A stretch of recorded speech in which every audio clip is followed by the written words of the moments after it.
Islam adalah agama yang mengatur segala aspek kehidupan manusia, termasuk bagaimana seorang muslim menikah dan berkeluarga. Berkeluarga merupakan fitrah dari manusia karena Allah telah menganugerahkan kepada kita naluri untuk menikahkan jenis, dan satu-satunya jalan yang diperbolehkan dalam Islam adalah melalui pernikahan, di mana kemudian dari pernikahan itu akan terbentuklah satu keluarga. Tujuan utama dalam pernikahan adalah untuk beribadah kepada Allah SWT. Sebagaimana kita pahami bahwa kita sebagai manusia hidup di muka bumi ini tidak lain yang dilakukan hanyalah dalam rangka untuk beribadah kepada Allah SWT. Sebagaimana firman Allah Taala di dalam surat Al-Zariyat ayat 56. A'udzubillahi minasyaitonir rajim. Wa ma khalaqatul jinna wal insa illa liya'budun. Tidaklah aku ciptakan jin dan manusia, melainkan untuk beribadah kepadaku. Selain daripada itu, tujuan berkeluarga adalah untuk mewujudkan sakinah, mawaddah, warahmah. Sebagaimana firman Allah Ta'ala di dalam Al-Quran surat Ali ayat 21. A'udzubillahi minasyaitonir rajim. Wa min ayatihi an khalaqakum min anfusikum azwajan litaskunu ilaiha wa ja'alna bainakum mawaddatan wa rahmah.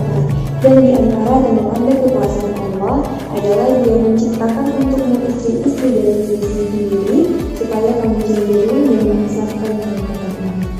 Maka berkeluarga harus merealisasikan sakinah tersebut, di mana sakinah tidak akan terwujud apabila dalam perjalanannya kita tidak terikat pada suatu hukum, yaitu hukum Allah Subhanahu wa Ta'ala. Dua insan yang disatukan dalam pernikahan kemudian membentuk suatu keluarga kelak akan memiliki keturunan dan menjadi orang tua. Orang tua memiliki kewajiban terhadap anak, yaitu dalam hal mendidik, memenuhi ekonomi, dan kesejahteraan keluarga. Dalam hal mendidik, orang tua memiliki peranan yang sangat besar. Sebagaimana kita ketahui, pendidikan pertama atau dasar pendidikan dari anak adalah melalui pendidikan keluarga yang diselenggarakan oleh orang tua sendiri. Sehingga sebagai orang tua maupun calon orang tua harus memiliki ilmu untuk berkeluarga, sehingga dapat mendidik anak-anaknya menjadi anak-anak yang berakhlak dan bertakwa kepada Tuhan Yang Maha Esa. Dalam keluarga, orang tua harus mampu menanamkan kebiasaan edukatif kepada anak, bahkan sejak anak masih berada di dalam kandungan. Pendidikan keluarga yang diterapkan diantaranya adalah tentang akidah, akhlak, dan bagaimana cara anak berinteraksi di masyarakat. Pendidikan keluarga yang diterapkan kepada anak harus menggunakan metode yang sesuai dengan usia anak. Adapun metode pendidikan keluarga berdasarkan usia anak dibagi menjadi 3, yaitu pendidikan anak sebelum lahir dan balita, metode pendidikan anak sesudah balita dan remaja, dan metode pendidikan anak menjelang dewasa.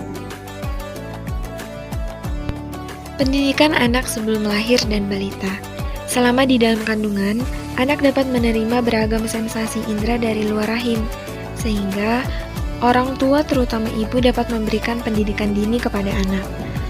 Adapun metode yang dapat digunakan adalah seperti metode doa, metode ibadah, metode membaca dan menghafal Al-Quran, metode zikir, dan metode dialog dengan mengajak keterlibatan secara intensif dengan janin yang ada di dalam kandungan. Ini juga dapat dilakukan pada anak usia bayi. Jika anak memasuki usia balita, maka karakteristik anak pada usia ini adalah ego yang tinggi, suka bertanya, suka bermain, dan suka meniru. Maka, metode pendidikan yang dapat digunakan pada tahapan ini adalah metode teladan, metode kisah, metode reward punishment, dan metode langsung atau nasihat. Pendidikan anak setelah balita dan remaja. Anak pada masa setelah balita hingga remaja mengalami perkembangan yang sangat signifikan dalam berbagai aspek. Pada tahapan ini, orang tua dapat mengenalkan strategi belajar yang menyenangkan bagi anak. Karena pada usia 6 tahun, anak berada pada fase awal memasuki sekolah. Orang tua harus menanamkan akidah yang kuat dan akhlak yang baik kepada anak melalui metode keteladanan dan metode nasihat.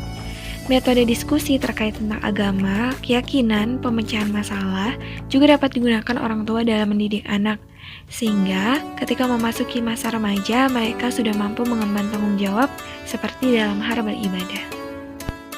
Pendidikan anak menjelang dewasa. Anak yang berada pada fase menjelang dewasa, mereka mulai mengenali diri sendiri. Metode diskusi adalah metode yang tepat digunakan dalam pendidikan keluarga bagi anak pada fase ini. Orang tua haruslah menjadi teman dan sahabat bagi anak. Orang tua tidak boleh otoriter, namun tetap mengarahkan dan membimbing, serta berdiskusi dengan anak dalam hal mengambil keputusan.